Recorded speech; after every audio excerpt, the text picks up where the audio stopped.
সুপ্রিয় দর্শকবিন্দু, চলে আসলাম বরাবরের মতো শারমিনের স্টোরি থেকে একটি বাস্তব জীবনের ঘটনা শেয়ার করার জন্য। বড়জন যারা যারা আছেন তারা আমার আজকের এই স্টোরিটি শুনে যাবেন। প্রত্যেকটা বাবা মায়ের উদ্দেশ্যে একটা কথাই বলবো, সন্তানকে বয়স হওয়ার আগে বিয়ে দিবেন না, যাতে সন্তান মরে যাওয়ার জন্য ডিসিশন নেয়, এমন কোনো ডিসিশন যাতে সন্তান না নেয়। আপুটি লিখেছেন, আমি যশোর থেকে বলছি। যশোরের একটা অজপাড়া গ্রামে আমার জন্মগ্রহণ হয়। আমার নামটা আমি উল্লেখ করে বলতে পারলাম না, তবে আমি আমার ছোট একটি স্টোরি আপনার সাথে শেয়ার করেই গেলাম।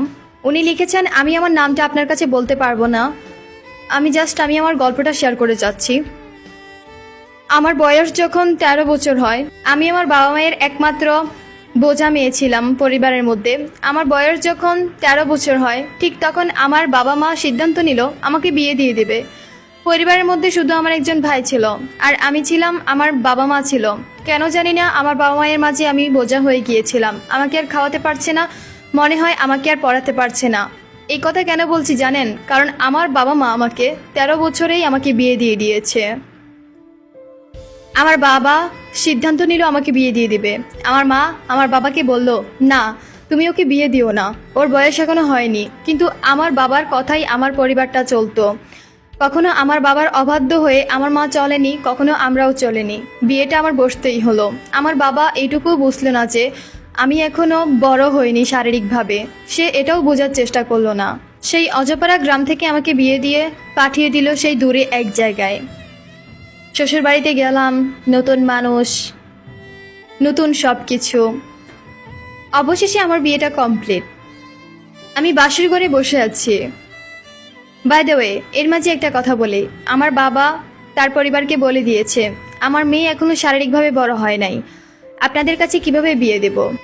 তারপর আমার শ্বশুরবাড়ির লোকজন বলল, সমস্যা নেই, ছেলেকে আমরা সবকিছু বুঝিয়ে বলবো, কোনো টেনশন নেবেন না আপনি। মেয়ে যখন বড় হবে শারীরিকভাবে, ঠিক তখনই আমাদের ছেলে আপনাদের মেয়ের সাথে সংসার করবে, আপনি কোনো টেনশন করবেন না। আমার বাবা কোনো টেনশন করলো না, আমার বাবা আমাকে বিয়ে দিয়ে দিল। আমার বাবা একটাবারও ভাবলো না আমার কথা। অবশেষে আমার বাসর ঘরে বসে আছি, ফুল দিয়ে সাজাইছে, সব কিছুই অনেক সুন্দর, আনন্দেই আছি। আমার বয়স 13 বছর আর আমার হাজবেন্ডের বয়স 32 বছর। আপু, কোনো মিল নেই আমাদের মাঝে। ধরতে গেলে একটা বুড়া ছেলের কাছে আমাকে বিয়ে দিয়ে দিয়েছে। আমার বয়স অনুসারে সে আমার থেকে অনেক অনেক অনেক বড়। আমার বাবার বয়সী একটা ছেলে। তার মাঝে একটা কথা বলি, আমার বাবা আমার এই হাজবেন্ডের টাকা পয়সা দেখেই আমাকে বিয়ে দিয়ে দিয়েছে। যাই হোক, কথা না বাড়িয়ে মূল কথার মধ্যে আমি চলে যাই। আমি বাসর ঘরে বসে আছি, আমার হাজবেন্ড এসেছে। আসার পর আমার দিকে তাকিয়ে বলতেছে, কান্না কেন করছো তুমি? আমি কান্না করতে করতে বললাম, দেখেন আমি বিয়ে মানে কি বুঝি না, দেখেন আমি সংসার বলতে কি বুঝি না, দেখেন আমি এখনো ঠিকভাবে বড় হই নাই, আমি হাজবেন্ড কি, আমি কোনো কিছুই বুঝি না। আপনি প্লিজ আমাকে কোনো কষ্ট দিয়েন না। আমার হাজবেন্ড বলল, না তুমি কোনো টেনশন করবা না, আমি তোমাকে কোনো কষ্ট দিব না। এই কথা বলে আমার হাজবেন্ড ফ্রেশ হয়ে এসে শুয়ে পড়ল। আমি তার দিকে তাকিয়ে আছি, আমি কিছু বললাম না। তারপর আমি ওয়াশরুমে গিয়ে ফ্রেশ হয়ে আসি, ঘুমাই পড়লাম। তারপর সকালবেলা আমাকে ঘুম থেকে জাগাই বলল, উঠো প্লিজ, রেডি হও, এখন তো তোমার পরিবারের লোকজন সবাই আসবে, পরে বলবে কি না কি, তুমি তাড়াতাড়ি উঠে যাও। তারপর আমি উঠে ওয়াশরুমে গিয়ে ফ্রেশ হয়ে এসে আমি শাড়ি টাড়ি সব কিছু পরলাম। পরার পর আমার বাবা মা এসে আমাকে জিজ্ঞেস করলো, কিরে কেমন আছিস? আমি বললাম ভালো আছি কান্না করতে করতে। আমার মা আমাকে জড়িয়ে ধরে বলল, মা তুই কান্না করিস না, তুই এখানে অনেক বেশি হ্যাপিতে থাকতে পারবি। আমি আর কিছুই বললাম না, তারা খাওয়া দাওয়া করে চলে গেল। তারপর রাত হলো। মোটামুটি খাওয়ার দাওয়ার করে বেশ ভালো লাগতেছিল, কারণ আমার অত বেশি বুঝ হয়নি তখন, আমি অত কিছু বুঝতাম না। রাত হওয়ার পর আমি শাড়ি টাড়ি খুলে একটি টি শার্ট পরে আমি ঘুমাই পড়লাম। আমার হাজব্যান্ড রুমে এসে দেখলো আমি ঘুমাই পড়ছি। আমার হাজব্যান্ড আমাকে বলল, ঘুমাই গেছো তুমি? আমি বললাম, ঘুমাই গিয়েছি, কিছু বলবা? সে বলল, আচ্ছা ঠিক আছে ঘুমাও। তারপর আমি ঘুমাই গেলাম। কখন যেন আমার হাজব্যান্ডও আমার পাশে এসে ঘুমাই গেছে, আমি সেটাই বুঝতে পারলাম না।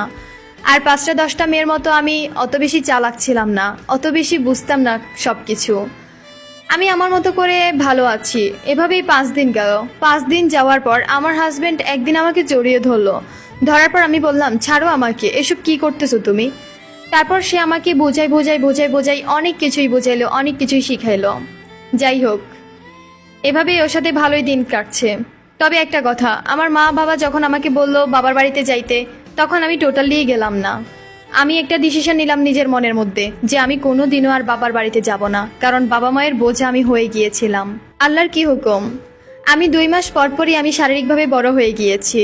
যাই হোক, আমার হাজব্যান্ড আমাকে কাপড় চোপড় এনে দিয়েছে, আমাকে অনেক হ্যাপিতে রেখেছে, আমাকে ঘোরাতে নিয়ে গিয়েছে, আমাকে স্বর্ণের একটা চেন দিয়েছে, আমিও অনেক হ্যাপিতেই আছি। আমি শারীরিকভাবে বড় হওয়ার পর আমার হাজব্যান্ড আমাকে একটা কথা বললো যে কালকে আমাদের বাসায় ছোট্টখাট্ট একটি অনুষ্ঠান আছে। আমি বললাম কি অনুষ্ঠান? সে বলল দেখতেই পারবে। তারপর অনুষ্ঠান করছে, সবাইকে দাওয়াত করে খাওয়াইছে। খাওয়া দাওয়ার সব কিছু কমপ্লিট হওয়ার পর আমার হাজব্যান্ড আমাকে বলল আমাকে নিয়ে ঘুরতে যাবে। আমি বললাম কোথায় যাবা? সে বলল আমাকে নিয়ে কক্সবাজার যাবে। তারপর আমাকে নিয়ে কক্সবাজার চলে গেল। ওখানে নিয়ে যাওয়ার পর আমিও অনেক হ্যাপিতে আছি। ওখানে সমুদ্র সৈকত দেখে আমার মনটা একদম হালকা হয়ে গিয়েছিল। অবশেষে আপু আমাদের বাসরঘর হলো। তবে আপু একটা কথাই বলবো, আমার হাজব্যান্ড আমার কষ্টটা বুঝছে। বিয়ের পর ধরতে গেলে 6-7 মাস আমাকে ছাড়া আলাদা ছিল, তবে দুজনেই অনেক হ্যাপিতেই ছিলাম। এরপর অবশেষে আমার বাসরঘর হলো, অবশেষে আমরা দুজন এক হলাম। আপু আমরা যেখানে থাকি সেখানে একটা গ্রাম সাইড, আমার বাবার বাড়িটাও গ্রাম সাইডেই আছে, আমার শ্বশুর বাড়িটাও কিন্তু গ্রাম সাইডে আছে। এখানে এরকমভাবেই মানুষ চলাফেরা করে। খুব কম বয়সে বিয়ে হয়ে যায়, তবে আমাকে খুব বেশি কম বয়সে বিয়ে দিয়ে দিয়েছিল। তারপর আমি আমার শ্বশুরবাড়িতে ভালো আছি, হ্যাপি আছি। 1 বছর পর আমি প্রেগনেন্ট হওয়ার পর সবাই অনেক বেশি হ্যাপি, আনন্দে আছে। তবে আমি আমার বাবার বাড়িতে আর কখনো যাই নাই, কিন্তু এর মাঝে আমার একটা মেয়ে হয়েছে। আমার হাজব্যান্ড অনেক হ্যাপি, আমার শ্বশুর শাশুড়ি সবাই অনেক বেশি হ্যাপিতেই ছিল। তারপর আমার বাবা মা আমাকে জোর করে আমার বাবার বাড়িতে নিয়ে গিয়েছে। নিয়ে যাওয়ার পর আমি জাস্ট 5-6 ঘন্টা ছিলাম, এরপর চলে আসছি। তার একটাই কারণ, আমি আমার বাবার বাড়িতে থাকবো না, কারণ আমি আমার বাবার বাড়িতে বোঝা না হলে আমাকে এত কম বয়সে বিয়ে দিত না। তারপর এভাবেই আমার সংসার লাইফ 7 বছর গেল। 7 বছর যাওয়ার পর আমি অনেক বেশি বুঝতে শিখলাম, চালাক হলাম, চারদিকে হাঁটলাম, চারদিকে ঘুরলাম ফিরলাম, খাইলাম, সব কিছুই বুঝতে শিখলাম। প্রায় 9 বছর পর আমার হাজবেন্ড আমাকে ছেড়ে দিল। অনেক কিছুর ইস্যু ধরে আমাকে ছেড়ে দিল। আমার মেয়েটাকে রেখে সে আমাকে ডিভোর্স দিয়ে দিয়েছে। ডিভোর্স দেওয়ার পর আমার আর কোনো জায়গায় ছিল না, আমি কোথায় যাব। এরপর আমি আমার বাবার বাড়িতে চলে গেছি। বাবার বাড়িতে চলে যাওয়ার পর বাবারা আমাকে খাওয়াইতে পারছে না। এরপর আমি চলে গেলাম একটা গার্মেন্টসে চাকরি করি। মানুষের এটা সেটা পরিষ্কার করে কোনো রকম টাকা পয়সা উপার্জন করে আমি চলতেছি। বাই দ্য ওয়ে একটা কথা, আমার হাজবেন্ড আমাকে ছেড়ে দেওয়ার একটাই কারণ ডিভোর্সের লাস্ট কয়েকদিন যাবত আমি অনেক বেশি অসুস্থ থাকতাম। আমি আমার হাজবেন্ডকে কোনো মতেই সুখ দিতে পারতাম না, কোনো মতে সংসার জীবনটা সুন্দরভাবে নিয়ে নিতে পারছিলাম না। ঠিক এই কারণে আমাকে ডিভোর্স দিয়ে দিয়েছে। তারও একটা কারণ ছিল, আমার হাজবেন্ড আরেকটা মেয়েকে বিয়ে করে ফেলছে। কি বলবো আপু, আসলে বলার কিছু ভাষা নেই। ছেলেরা মনে হয় এরকম, তাই না? আমার হাজবেন্ড, আমার মেয়েটা, সে যাকে বিয়ে করছে, তারা 3 জন মিলে বাইরের কান্ট্রিতে চলে গেল। আমি আর তাদেরকে খুঁজে পেলাম না কখনোই, তাদের দুয়ারে কখনো যেতেও পারলাম না। গার্মেন্টসে থাকি, মানুষের বাসায় বাসায় কাজ করি, এখন কোনোরকমভাবে আছি। এটাই হলো আমার ছোট্ট একটা স্টোরি। আপু আমার এই ছোট্ট একটা স্টোরি শেয়ার করবেন, তবে তার সাথে একটা কথা বলতে চাই বাবা মায়ের উদ্দেশ্যে, যে আপনারা প্লিজ যদি একটা মেয়েকে খাওয়াতেই না পারেন, যদি বোঝাই হয়ে যায়, তাহলে প্লিজ এমন মেয়ে কখনোই জন্ম দেবেন না। যদিও জন্ম দেন তাহলে মেরে ফেলিয়েন দরকার প্রয়োজনে, তারপরে এইভাবে কষ্ট দিবেন না। এটুকুই বলার ছিল। আপনি আমার স্টোরিটা শেয়ার করবেন। ভালো থাকবেন আপু। ধন্যবাদ আপু, আপনার এই ছোট্ট একটি স্টোরি আমার সাথে শেয়ার করার জন্য। অনেক বেশি ভালো লেগেছে। তবে ছোট একটি বাস্তব কথা, মেয়েদের আসলেই কোথাও জায়গা নেই। মেয়েদের জায়গা বলতেই কোথাও নেই। তাদের নিজস্ব কোনো বাড়ি হয় না, নিজস্ব কোনো লাইফ হয় না। সবই অন্যের জন্য, অন্যের জন্য বাঁচা, অন্যের জন্য মরা, অন্যের জন্য সব কিছু।